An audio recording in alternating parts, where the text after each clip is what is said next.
Pemirsa, Anda kembali di Special Report iNews TV dan selain kedua narasumber yang tadi saya sudah perkenalkan sebelum jeda, sudah ada narasumber lainnya yang hadir di studio iNews TV yaitu Mas Irman Putrasidin, pengamat hukum tata negara. Terima kasih Mas sudah hadir di studio iNews TV. Saya ingin ke Mas Al-Araf dulu, pengamat intelijen. Mas, sebenarnya seperti apa mekanisme penyadapan? Apakah memang penyadapan bisa dilakukan oleh warga sipil? Ya.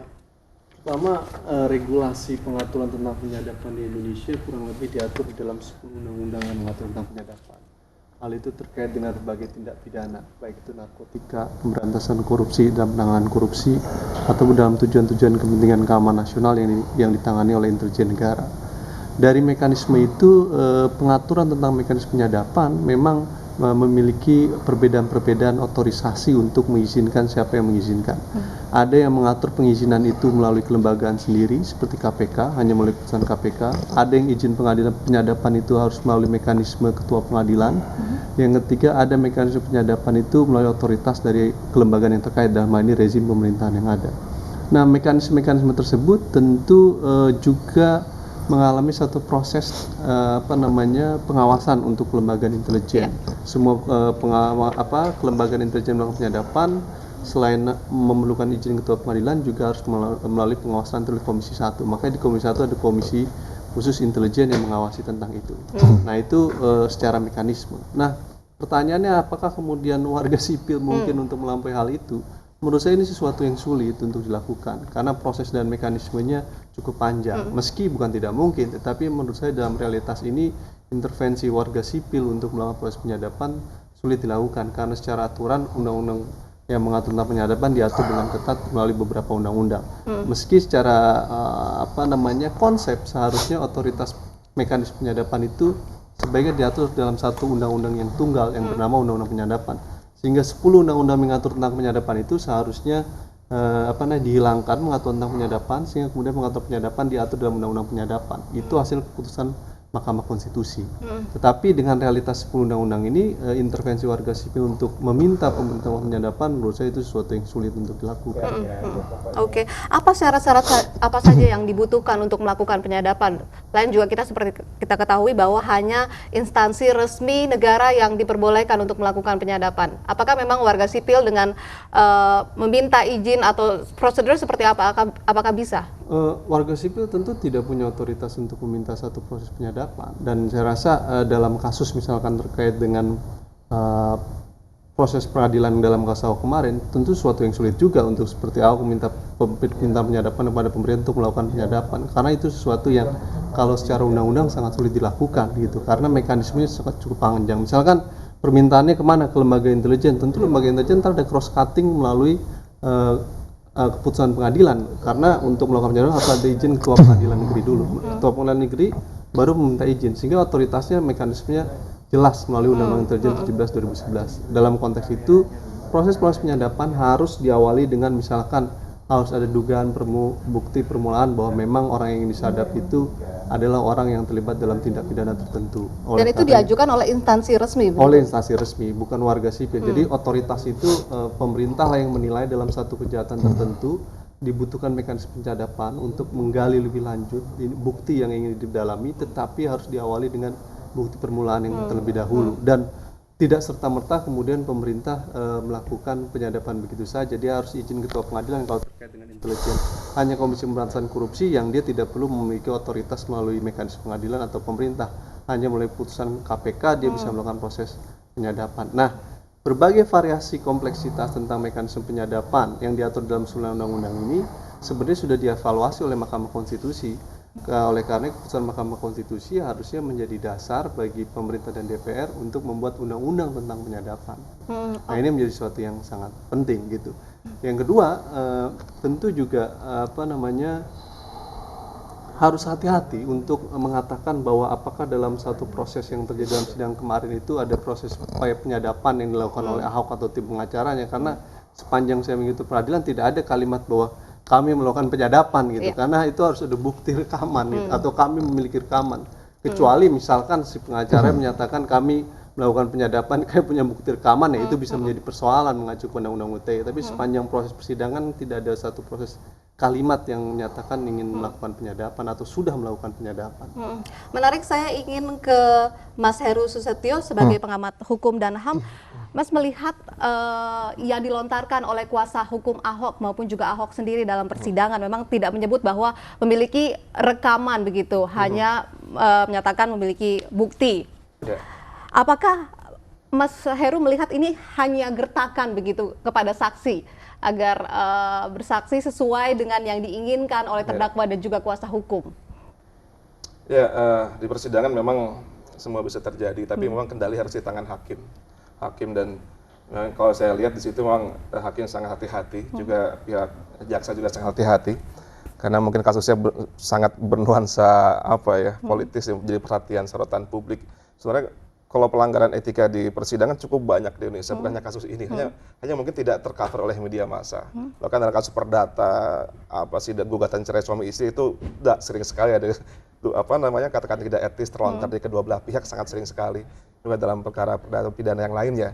Ini mungkin di sini karena magnitud kasusnya begitu besar, perhatian publik dan juga udah ada pemanasan sebelumnya. Jadi sepertinya ini benar-benar jadi itu sebenarnya kasus yang cukup sering terjadi dan memang saya lihat memang ada hal yang agak exaggerated, yang agak berlebihan memang yang sepatutnya memang di sisi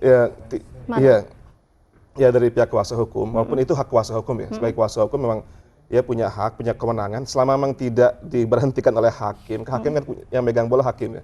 Selama tidak menghentikan ataupun tidak ada katakanlah keberatan dari pihak jaksa agung ya dia bisa meneruskan.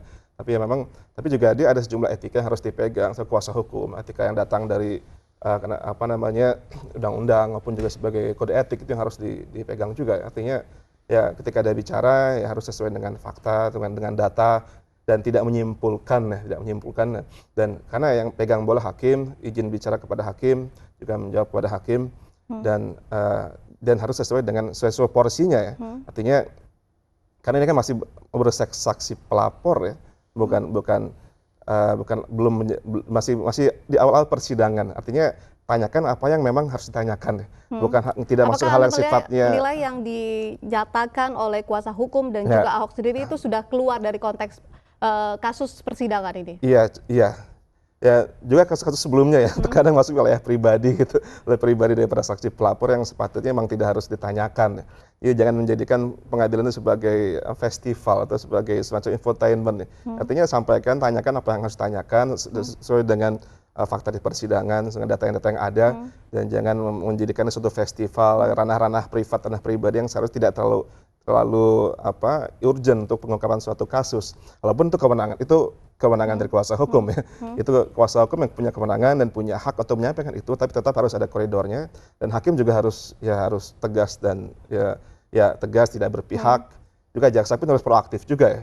Jangan karena mungkin semua sangat berhati-hati di sini ya. Jaksa berhati-hati, hakim juga sama, kuasa hukum ya dia menjalankan tugasnya. Jadi itu ya yang saya khawatirkan memang terjadi yang itu masuk ranah yang sebenarnya tidak terlalu berhubungan ya. Dan ketika katakanlah kasus penyadapan tersebut memang tidak digunakan penyadapan, cuma mendapatkan sumber, mendapatkan bukti entah dari Tuhan dari mana kita nggak tahu.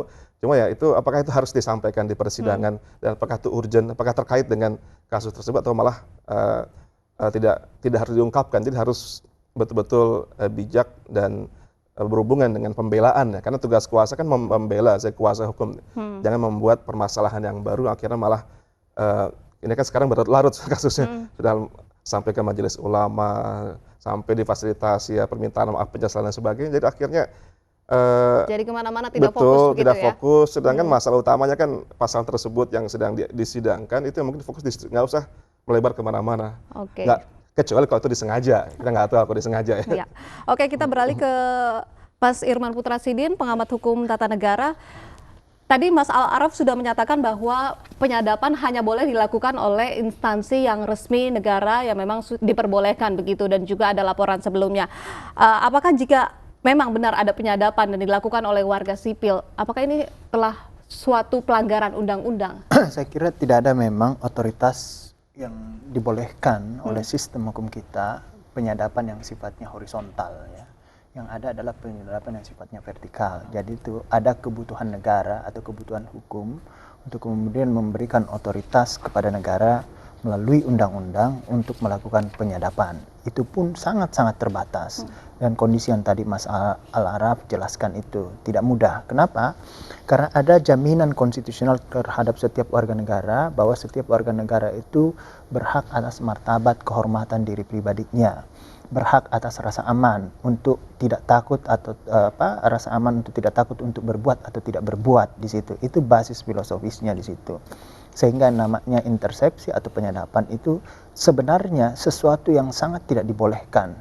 Tapi nampaknya memang di praktek negara manapun ini memang ada keadaan-keadaan kebutuhan-kebutuhan tertentu untuk kemudian memberikan otoritas secara vertikal kepada negara untuk melakukan penyadapan. Tadi sudah disebut bahwa dalam hal kebutuhan hukum, kebutuhan intelijen. Tapi itu pun dengan kondisi-kondisi yang sangat susah di situ.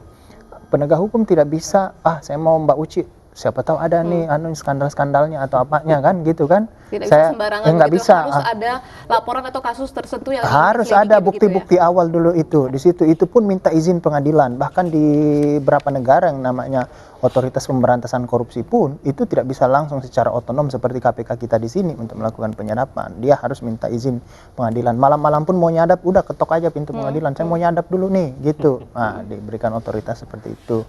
Jadi, kalaupun ada terjadi penyadapan seperti ini, maka kemungkinan itu adalah terjadi secara vertikal di situ ya, terhadap Nah, tinggal dilihat kenapa bisa terjadi penyadapan. Ini yang kemudian mungkin menjadi sangat sensitif oleh mantan presiden SBY ketika saat yang kemarin konferensi pers itu, sehingga ini minta diusut karena ini memang menjadi hal-hal yang sangat sensitif dalam sistem ketatanegaraan karena bisa melibatkan rezim suatu negara di situ. Berarti Anda melihat bahwa ini suatu pelanggaran hukum yang cukup berat begitu jika memang terjadi penyadapan dilakukan oleh warga sipil? Saya kira ini membuat kita semua cemas untuk berhubungan. Saya cemas berhubungan sama Mas Heru, Mas Araf, Mbak Uci gitu. Jangan-jangan saya disadap nih. Jangan-jangan karena sering ngomong di TV kita juga disadap nih di situ. Ada ketakutan untuk berbuat atau tidak berbuat dan itu jaminan konstitusional untuk setiap warga negara tidak usah takut untuk berbuat atau tidak berbuat di situ. Nah, makanya ini menjadi persoalan yang sangat krusial dalam proses bernegara kita sehingga ini yang harus, ini apa nih maksudnya nih kan gitu. Bagi advokat dia memiliki kekebalan advokat tersebut kan untuk advokat pun dengan hubungan dan kliennya itu tidak bisa disadap, dia nggak bisa di situ untuk keperluan apapun di situ. Nah, advokat mungkin lawyer ketika di persidangan dia punya kekebalan, dia menyampaikan informasi. Tapi kemudian konten dari informasi itu dari mana, siapa yang membuatnya. Nah, inilah yang kemudian negara mungkin perlu untuk menyelidiki apa sebenarnya yang dimaksud informasi itu di situ. Gitu. Oke, nanti kita dalami lagi mengenai dugaan penyadapan ini. Pemirsa tetaplah bersama kami di Special Report.